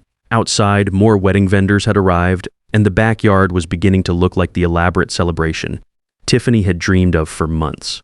Tables were being arranged, chairs were being positioned, and the rental company was setting up the dance floor where she would share her first dance as a married woman. Brenda, for 22 years of marriage and 28 years of being Tiffany's father, I have put aside my pride whenever it conflicted with what you wanted. I worked jobs I hated to pay for things I couldn't afford.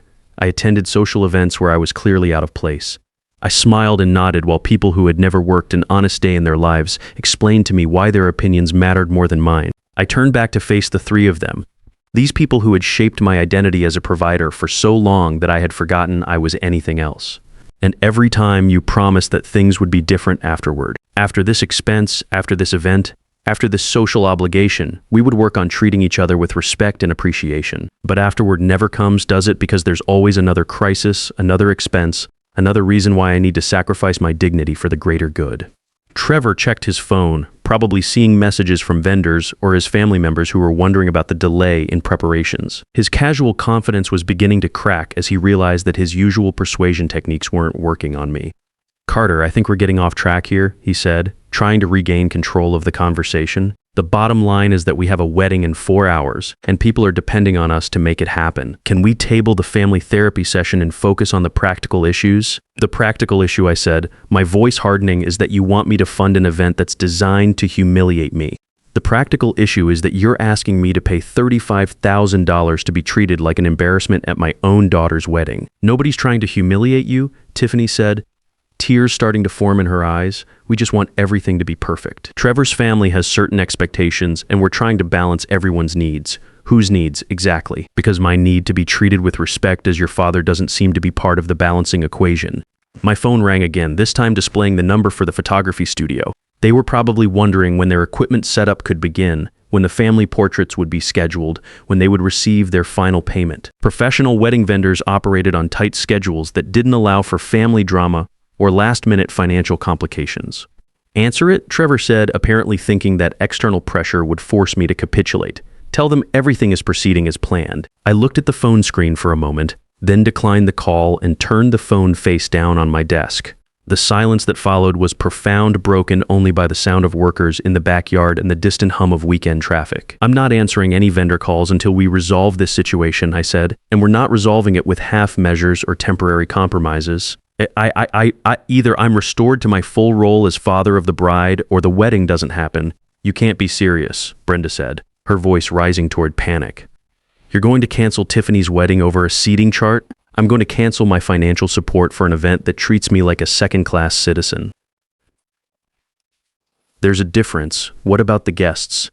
Tiffany asked desperately. "What about the people who have traveled here, who have taken time off work, who have bought gifts? What about Trevor's family? What about them? They're the ones who decided I wasn't good enough to sit at their table or appear in their photographs. Let them figure out how to fund the party they designed." Trevor's phone buzzed with a text message, and his face went pale as he read it. "That was my father. He's asking about the final timeline for today's events. My parents, my grandparents, and about 30 of their closest friends are at the hotel waiting for confirmation that everything is on schedule." The weight of social obligation settled over the room like a heavy blanket. 30 prominent families from Boston's banking community, all expecting to attend an elegant wedding that would reflect well on their social circle. The governor and several state senators who had carved time out of their busy schedules. Business associates who viewed weddings as networking opportunities and relationship-building exercises. "Then you better call your father back and tell him there's been a change in plans," I said. "Carter," Brenda said, moving toward me with the desperate determination of someone making a final appeal. "I'm begging you, don't do this to Tiffany. Don't destroy the most important day of her life over hurt feelings that we can work through later. Why is it my responsibility to prevent the destruction? Why isn't it Tiffany's responsibility to treat her father with respect? Why isn't it Trevor's responsibility to include the man paying for his wedding?" "Because you're the adult," Brenda said, her voice breaking slightly. "Because you're the father. Because you're supposed to love her unconditionally, regardless of her mistakes." Unconditionally. The word that had governed my relationship with my family for nearly 3 decades. The principle that had allowed me to be taken for granted, exploited, and ultimately discarded when my presence became inconvenient.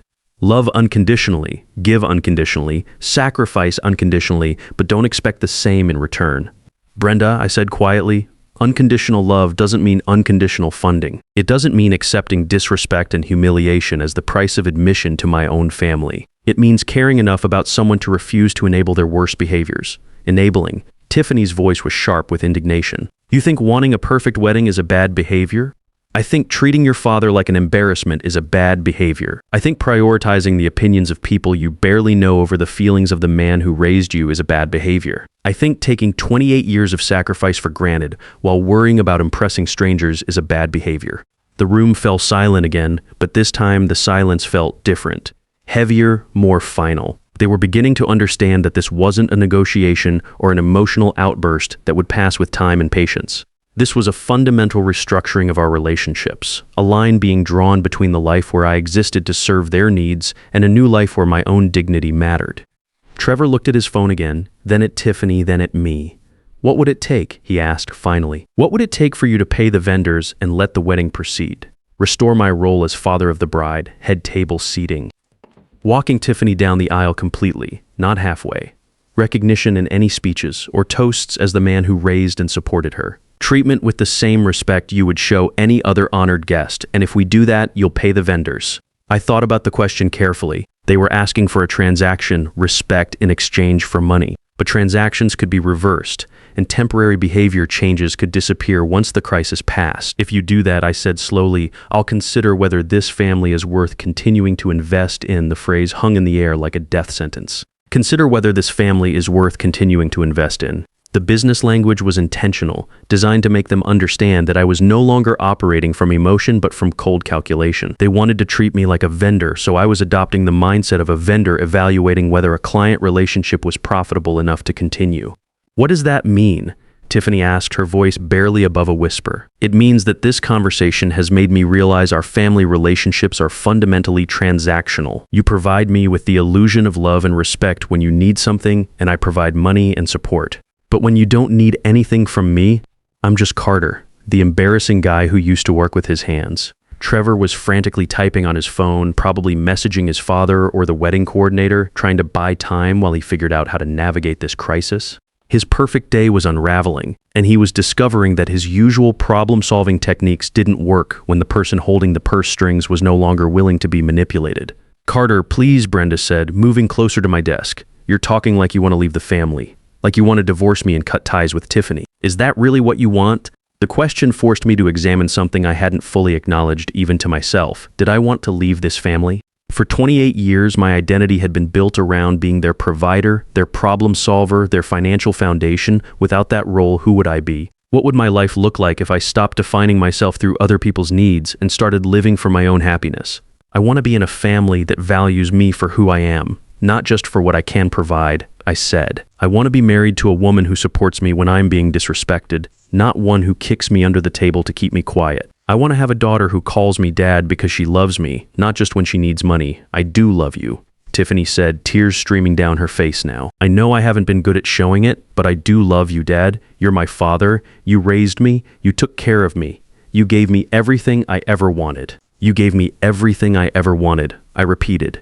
Not you loved me, not you supported me, not you believed in me. You gave me things. Even your expression of love is about what I provided rather than who I am.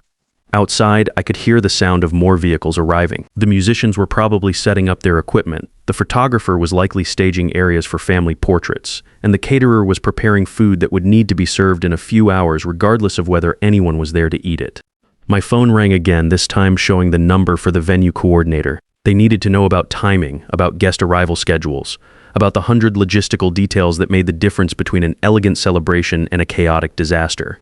I let it ring through to voicemail, knowing that each unanswered call was adding pressure to an already impossible situation. "Answer the phone, Carter," Trevor said, his composure finally cracking. "You're not just affecting us anymore. You're affecting dozens of vendors, 15 key guests, and my family's reputation. This is bigger than your hurt feelings." "My hurt feelings," I said, standing up and walking toward the door, "right? The inconvenient emotions of the man paying for everything. Where are you going?" Brenda asked frantically, "I'm going to pack a bag. If you decide that treating me with respect is worth more than impressing Trevor's family, call me. If not, figure out your own funding sources." "You can't leave," Tiffany said, jumping up from her chair. "The vendors need payments in 2 hours. The guests start arriving in 3 hours. The ceremony is in 4 hours. You can't just walk away. Watch me." I walked out of my home office and headed toward the master bedroom, leaving them to contemplate the reality that their financial lifeline was not only willing to leave, but was actively packing to do so. Behind me, I could hear urgent whispered conversations, phone calls being made, and the sound of people who had never faced real consequences suddenly discovering what accountability looked like. In the bedroom I had shared with Brenda for over 2 decades, I pulled out the leather duffel bag I used for business trips. It was a practical bag designed for function rather than style, the kind of luggage that belonged to someone who traveled for work rather than pleasure. I began filling it with clothes, toiletries, and the few personal items that actually mattered to me. From the dresser, I took the watch my father had given me when I completed my electrical apprenticeship, a simple Timex that had kept accurate time through 40 years of honest work. From the nightstand, I took the photo of my parents on their wedding day, a black and white image of two young people who understood that marriage was a partnership built on mutual respect and shared sacrifice. I was zipping the bag closed when Brenda appeared in the doorway, her face pale and her hands shaking slightly. Behind her, I could see Tiffany hovering in the hallway, probably afraid to enter but unwilling to leave. "Carter, you can't be serious about this," Brenda said. "You can't just leave on our daughter's wedding day. Think about what this will do to her. What it will do to our family's reputation." "Our family's reputation," I repeated. "The reputation built on my money but not on my presence. The reputation that requires hiding the man who made it all possible. That's not fair. Neither is kicking me under a table to keep me quiet when your son-in-law insults me." She sat down on the edge of the bed, the same bed where we had shared 22 years of marriage, where we had made plans for the future and promises to support each other through whatever challenges life might bring. Those promises felt hollow now, broken by a pattern of behavior that I had been too blind or too hopeful to recognize. "What do you want me to do?" she asked, her voice small and defeated. "How do I fix this?" "You can't fix 22 years of taking me for granted in one conversation, Brenda. You can't undo the damage with apologies and promises that you'll change after this crisis passes. So you're just giving up. You're throwing away our entire family over one argument?" I sat down next to her on the bed, close enough to see the worry lines around her eyes that had deepened over the years of trying to maintain a lifestyle that required constant financial stress. Close enough to remember why I had fallen in love with her when Tiffany was young, and we were building something together instead of just maintaining appearances. "I'm not throwing anything away," I said quietly. "I'm finally accepting what's been true for years, that I'm more valuable to this family as a provider than as a person. And I'm deciding that I don't want to live that way anymore." Brenda reached for my hand, her fingers cold and trembling. "Carter, I know I made mistakes. I know I should have stood up for you last night instead of worrying about what Trevor's family would think. But please don't make a decision this big when you're angry. Don't leave me. Don't leave us." For a moment, I felt the familiar pull of her need, the automatic response that had governed my behavior for over 2 decades. She was scared, she was vulnerable, and every instinct I had developed as a husband and provider told me to comfort her, to fix the problem, to sacrifice my own feelings for the sake of family stability. But I also remembered the look in her eyes when she kicked me under the table, the calculation behind her warning not to make a scene. This wasn't the vulnerability of someone who loved me. This was the desperation of someone who was losing access to a resource they had taken for granted. "Brenda," I said, gently pulling my hand away from hers, "if I stay and pay for this wedding, if I accept table 12 and watch you walk Tiffany down the aisle while I sit in the back with the distant relatives, what happens next week? What happens next month when there's another expense, another social event, another opportunity for you to choose their approval over my dignity? It will be different," she said quickly. "We'll work on our communication. We'll make sure you feel included in future decisions." This was just wedding stress, just the pressure of trying to make everything perfect. "Just wedding stress," I repeated. "That's what you said about the country club membership committee when they asked about my background and you suggested I not mention my years as an electrician. That's what you said when you asked me not to tell your book club friends about the house I rewired for free because the family was struggling financially." Her face flushed as she realized I had been paying attention to patterns she thought I hadn't noticed. All those small moments of shame, all those subtle requests that I minimize my background or downplay my blue-collar history, all those times when my generosity was celebrated, but my profession was hidden. Those were different situations, she protested weakly. No, they weren't. They were all the same situation, me being asked to make myself smaller so that you could appear more impressive to people whose opinions mattered more to you than my feelings. Through the bedroom window, I could see more activity in the backyard. The florist had arrived and was setting up elaborate arrangements around the ceremony area. The rental company was hanging lights and positioning chairs with military precision. Everything was proceeding according to the detailed timeline that would create Tiffany's perfect day, except for the missing element that made it all possible. My phone buzzed with another call, this time from a number I didn't recognize. Probably another vendor, or maybe someone from Trevor's family wondering about the delay in final preparations. I declined the call and turned the phone face down on the dresser. Every time that phone rings, I said, "It's someone who needs money to make this wedding happen." But none of those calls are from people who care about my well-being or my feelings. They're all transactional, just like our relationships have become. Tiffany appeared in the doorway, her eyes red and swollen from crying. She had changed out of her casual clothes into the white silk robe she was supposed to wear while getting ready. The one with bride embroidered in gold script across the back. The robe that had cost $200 and was designed to look perfect in the getting ready photos that would document this morning for posterity. "Dad," she said, her voice breaking slightly. "I've been thinking about what you said, about when I last called you dad without needing something, and you're right. I can't remember the last time." The admission hung in the air between us, heavy with implications. For the first time all morning, she wasn't asking for anything or trying to manipulate the situation. She was just acknowledging a truth that we had both been avoiding. "I don't know how that happened," she continued. "I don't know when you stopped being my dad and started being just Carter. But I know it's my fault, and I know saying sorry doesn't fix it." I looked at my daughter, really looked at her, and for a moment I could see past the entitled young woman she had become to the little girl who used to sit on my lap while I read her bedtime stories. The child who had been so excited to show me her drawings from school, who had cried when I got hurt on a job site, who had once told her kindergarten teacher that her daddy was the smartest man in the world because he could make electricity work. "When did I become embarrassing to you?" I asked quietly. She thought about the question, probably tracing back through years of gradual changes in how she talked about me, how she introduced me, how she included or excluded me from different parts of her life. "I think it started in college," she said slowly, "when I met people whose parents were doctors and lawyers and business executives. When I realized that having a father who was an electrician made me different from them, and not different in a good way. So you decided to minimize that part of your history. I decided to focus on other things. Like how you became an IT consultant, how successful your business was, how much money we had. I thought that was better than talking about the blue-collar stuff. The blue-collar stuff. The years of physical labor that had paid for her college education, that had given her the opportunities to meet people whose parents were doctors and lawyers. The foundation that had made everything else possible, dismissed as something to be ashamed of rather than proud of. And now, I asked, now that you need my money to pay for this wedding, how do you see me? "I see a man who worked harder than anyone else's father to give me opportunities they took for granted," she said, fresh tears starting to flow. "I see someone who never missed a school play or a soccer game, even when he had to leave work early and lose money. I see a dad who taught me to change a tire and balance a checkbook and treat people with respect regardless of how much money they had. But you don't want Trevor's family to see any of that. I was scared they wouldn't understand. I was scared they would think I wasn't good enough for their family if they knew where I really came from." The honesty was painful but necessary. She was finally articulating the fear that had driven years of distance between us. The shame that had made her choose social acceptance over family loyalty. But understanding the motivation didn't eliminate the damage it had caused. "Tiffany," I said, "the people who would reject you for having a working-class father are not the kind of people whose approval should matter to you. And if Trevor's love for you is conditional on your family meeting certain social standards, then maybe he's not the right person for you to marry. But I love him," she said desperately, "and I love his family. I love feeling like I belong somewhere important, somewhere that matters." "You belong in a family that matters," I said, gesturing between us. "You belong with people who love you for who you are, not for who your father knows or how much money he has."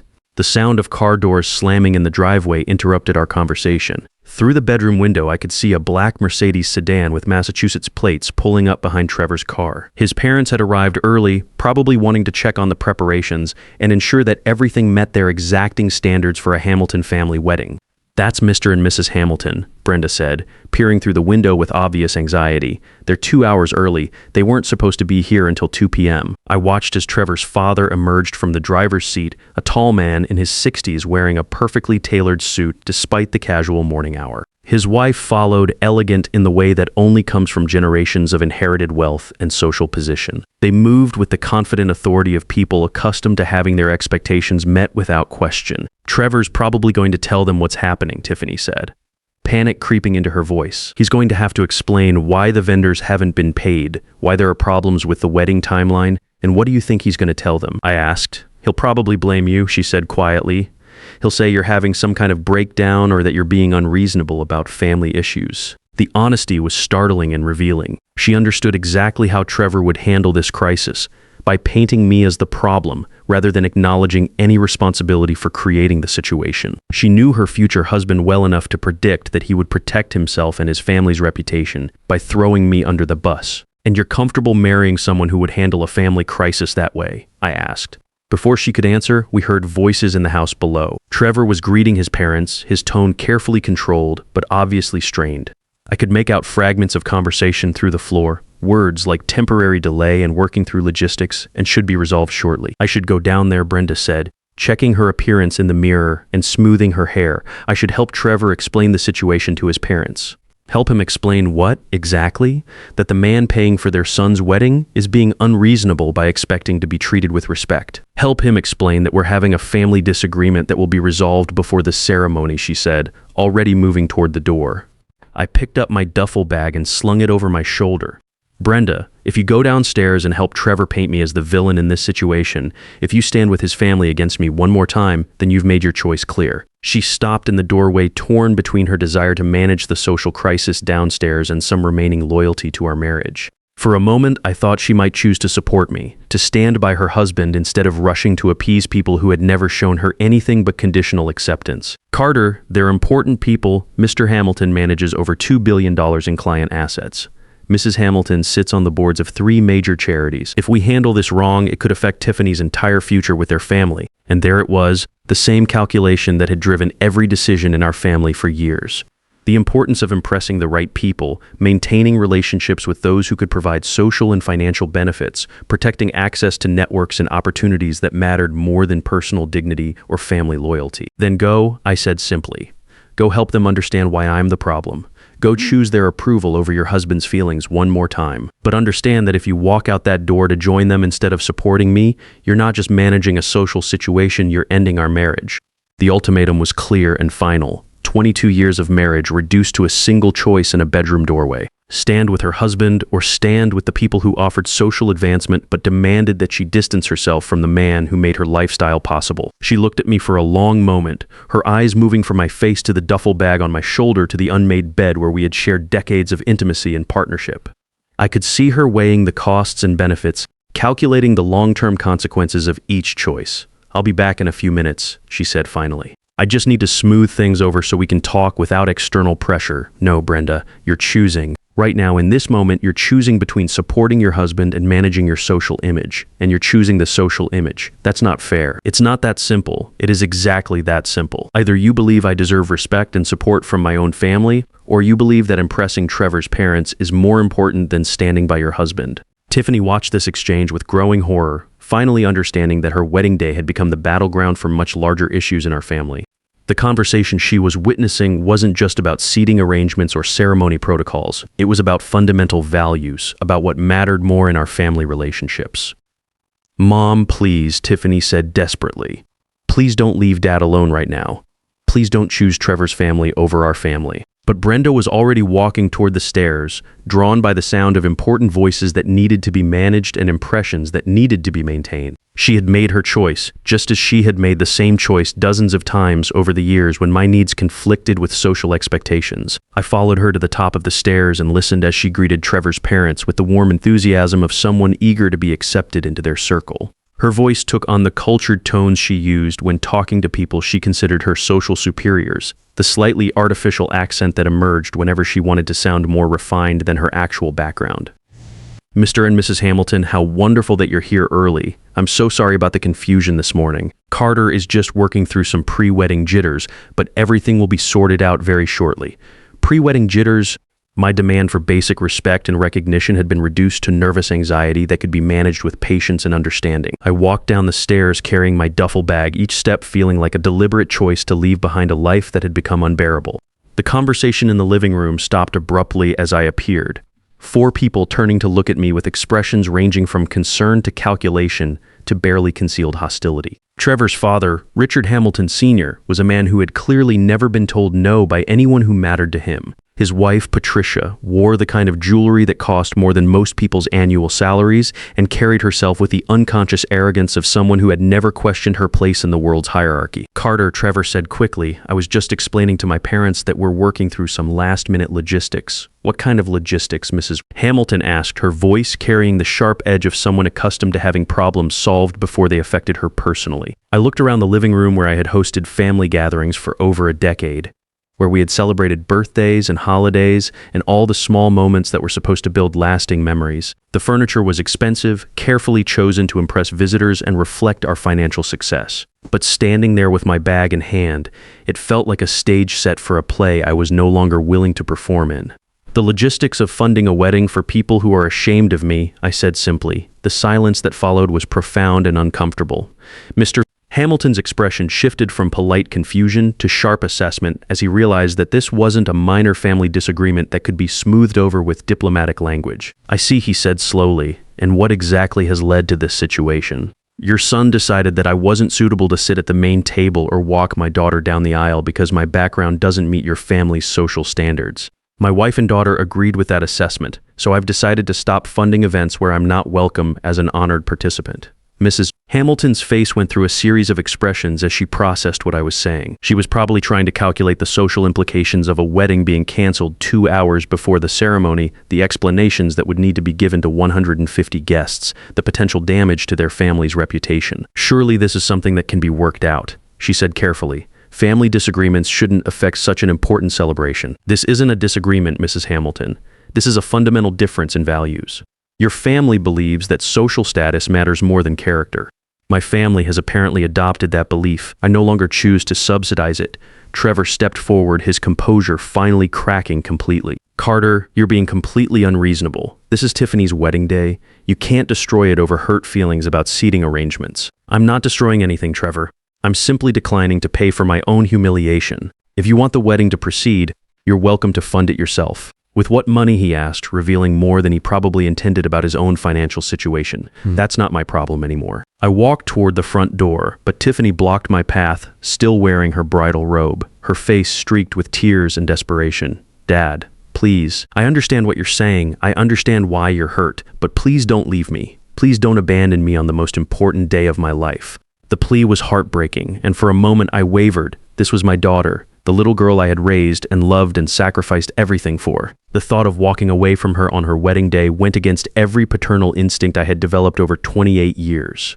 But I also knew that staying would mean validating the idea that love was conditional on financial support, that family relationships were ultimately transactional, that dignity could be sacrificed for the sake of keeping the peace.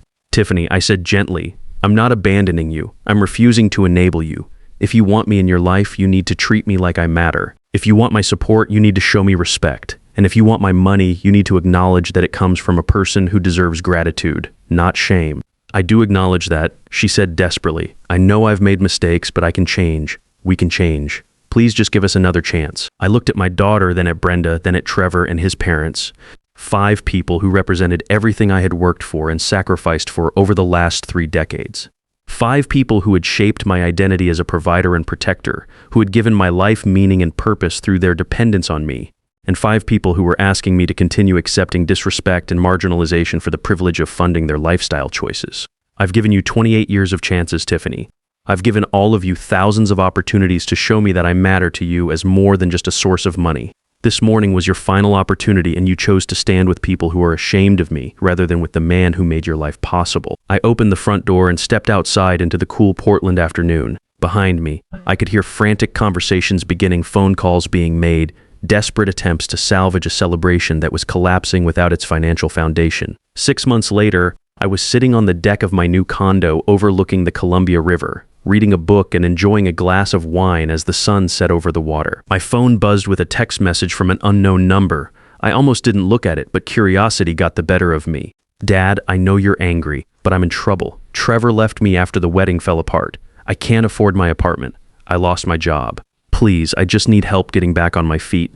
I promise I've learned my lesson." I stared at the message for a long time, remembering the young woman who had called me Carter instead of Dad, who had been ashamed of the man who had given her everything. I thought about the choices that had led to this moment, the consequences that were finally arriving for people who had taken love and support for granted. Then I deleted the message and blocked the number. My name is Carter Reynolds. I'm 62 years old, and I finally learned the difference between being needed and being respected. Sometimes the most loving thing you can do is let people experience the consequences of their choices. Sometimes walking away is the only way to find out if anyone will follow you for the right reasons. They didn't follow, and that told me everything I needed to know. For 30 years, I had confused being useful with being loved, thinking that if I provided enough, sacrificed enough, I would eventually earn the respect I was giving freely to people who saw me only as a resource. But real love doesn't require you to make yourself smaller to make others feel bigger. It celebrates who you are, not just what you can provide.